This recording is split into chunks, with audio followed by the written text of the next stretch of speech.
شكرا يا ربي شكرا هديت قلبي شكرا نورت دربي شكرا شكرا يا رب. نحمد ونصلي على رسوله الكريم اما بعد فقد سئل النبي صلى الله عليه وسلم قل لي ان عملت به لم اسأل قط. قال النبي صلى الله عليه وسلم قل آمنت بالله ثم استقم او کما قال علیہ الصلوۃ والسلام. آج کی ہماری نشست ہے رمضان کے بعد. رمضان کے بعد کا مطلب یہ ہے کہ ہم لوگوں کو اللہ تبارک تعالیٰ نے پورا ایک مہینہ جو تربیت کا مہینہ ہے اور روحانی غذا کا مہینہ ہے اور جسمانی تقویت کا مہینہ ہے اور عملی طور پر مکمل انسان کو بزی اور مشغول رکھنے کا مہینہ ہے. اس مہینے سے ہم لوگ ابھی نکل رہے ہیں. اس مہینے میں ہم لوگوں نے کیا کیا ہے، اس کے اندر ہمارے سے اگر کوئی کمی اور کوتاہی ہوئی ہے تو اس کا ہمیں محاسبہ کرنا ہے، اس کے بارے میں ہم کو تلافی کرنا ہے.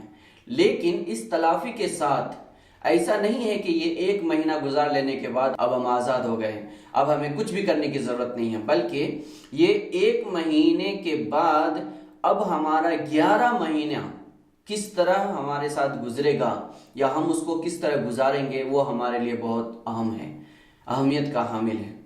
اصل میں رمضان اس لیے نہیں ہے کہ ہم ایک مہینہ عبادت کر کے پورا ایک سال چھٹی منائیں، بلکہ اللہ تبارک تعالیٰ نے رمضان المبارک کا یہ مہینہ ہمیں تربیت کے لیے دیا ہے، ٹریننگ کے لیے دیا ہے، تاکہ ہم روحانی اور جسمانی طور پر مکمل مضبوط ہو کر تیار ہو کر پورے ایک مہینے میں اس تیاری کے ساتھ زندگی گزاریں.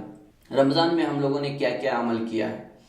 ایک ہم نے روزے کا اہتمام کیا ہے. اس لیے ہم کو کوشش کرنا ہے کہ شوال کے 6 روزوں کے ساتھ ہر مہینہ کم سے کم ایام 20 کے 3 روزے رکھیں. اس سے ہمارا ظاہر اور باطن کنٹرول میں رہے گا.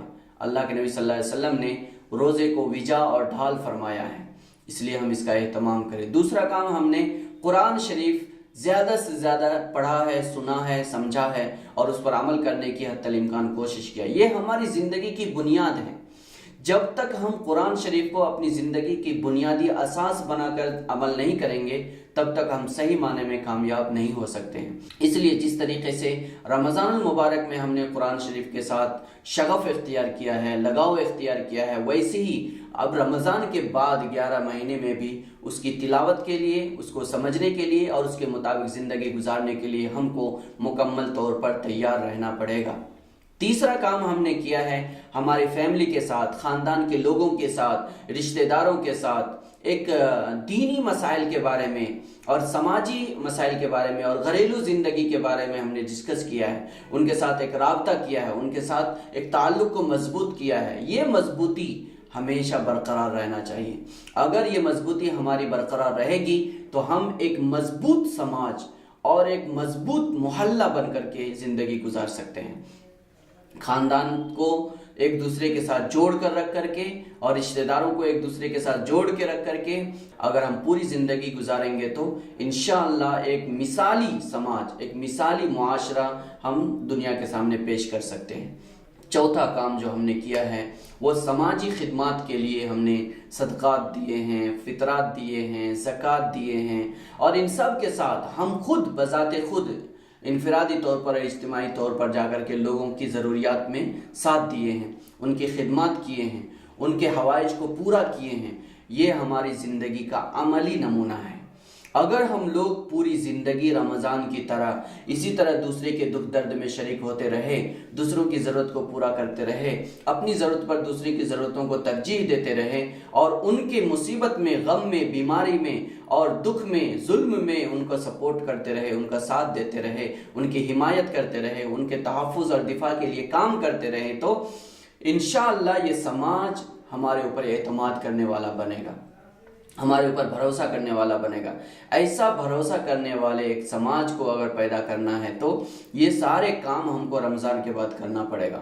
ایک صحابی نے رسول اللہ صلی اللہ علیہ وسلم سے پوچھا، یا رسول اللہ صلی اللہ علیہ وسلم مجھے ایک ایسی بات بتا دیجئے کہ اس کے بعد مجھے کچھ کرنے کی ضرورت نہ پڑے. تو حضور صلی اللہ علیہ وسلم نے فرمایا تھا قل آمنت باللہ ثم استقم.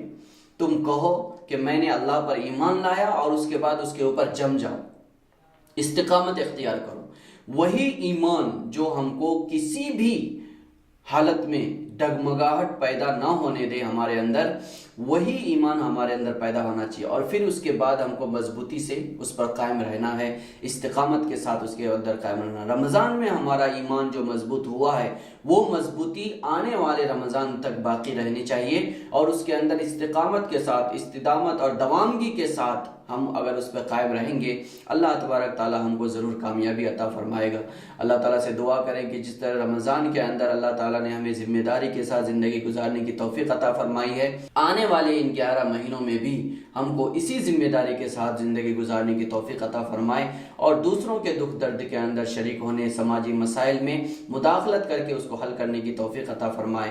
وآخر دعوانا الحمدللہ رب العالمین۔ السلام علیکم ورحمۃ اللہ وبرکاتہ۔ شكرا يا ربي شكرا، هديت قلبي شكرا، نورت دربي شكرا، شكرا